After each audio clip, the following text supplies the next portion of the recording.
नमस्कार, मी संतोष सुतार आणि आपण पाहतात शेल माझा. चंदगड शहर आणि जवळच्या आसगाव परिसरात गेल्या 2 दिवसांपासून पिसाळलेल्या कुत्र्यांचा धुमाकूळ सुरू आहे. नागरिकांमध्ये भीतीचं वातावरण निर्माण झालंय. शहरातील विविध भागात नागरिकांवर हल्ल्याच्या घटना घडत असतानाच आसगाव गावातील महिलांसह एका लहान बालकावर कुत्र्यानं हल्ला केल्यानं ग्रामस्थांमध्ये घबराट पसरली आहे. मिळालेल्या माहितीनुसार आसगाव इथं पिसाळलेल्या कुत्र्याच्या हल्ल्यात संगीता गावडे व रुक्मिणी पांडुरंग गावडे या 2 महिला गंभीर जखमी झाल्या. कुत्र्यानं त्यांच्या डोक्याच्या भागावर हल्ला केल्यानं गंभीर दुखापत झाली.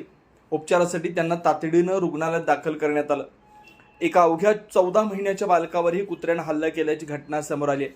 या घटनेमुळे परिसरात मोठी भीती निर्माण झाली. चंदगड शहरातील अनेक भागात पिसाळलेले कुत्रे रस्त्यावर फिरताना दिसत आहेत. शाळकरी मुलं, महिला, ज्येष्ठ नागरिक भयभीत झालेत. काही नागरिकांनी घराबाहेर पडताना हातात काटे घेऊन फिरण्यास सुरुवात केली. बाजारपेठ, गल्लीबोळ आणि सार्वजनिक ठिकाणी नागरिकांमध्ये सतत भीतीचं वातावरण पाहायला मिळत आहे. दरम्यान वाढत्या घटनांची गंभीर दखल घेत प्रशासनाकडून रेस्क्यू ऑपरेशन सुरू करण्यात आलंय. हे ऑपरेशन आमदार शिवाजीराव पाटील यांच्या मार्गदर्शनाखाली राबवण्यात येत आहे.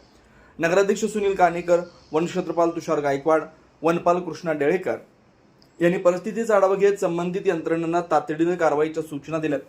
पिसाळलेल्या कुत्र्यांना पकडण्यासाठी विशेष पथकं तयार करण्यात आलेत. काही ठिकाणी सापळे लावण्याचं काम सुरू करण्यात आलंय. नागरिकांनी अफवांवर विश्वास न ठेवता सतर्क राहावं. लहान मुलांना एकटं बाहेर न पाठवण्याचे आवाहन प्रशासनाकडून करण्यात आलंय. स्थानिक नागरिकांनी नगरपालिका व संबंधित विभागाकडे भटक्या कुत्र्यांचा कायमस्वरूपी बंदोबस्त करण्याची मागणी केली. मोठी दुर्घटना घडण्यापूर्वी प्रशासनानं कठोर पावलं उचलावीत अशी संतप्त प्रतिक्रिया नागरिकांच्यातून व्यक्त होतीये. दरम्यान जखमींवर रुग्णालयात उपचार सुरू असून आरोग्य विभागाकडून रेबीज प्रतिबंधक लसीकरण करण्यात येत आहे. नागरिकांनी कुत्रा चावल्यानंतर तात्काळ वैद्यकीय उपचार घ्यावेत असं आवाहन आरोग्य विभागानं केलंय.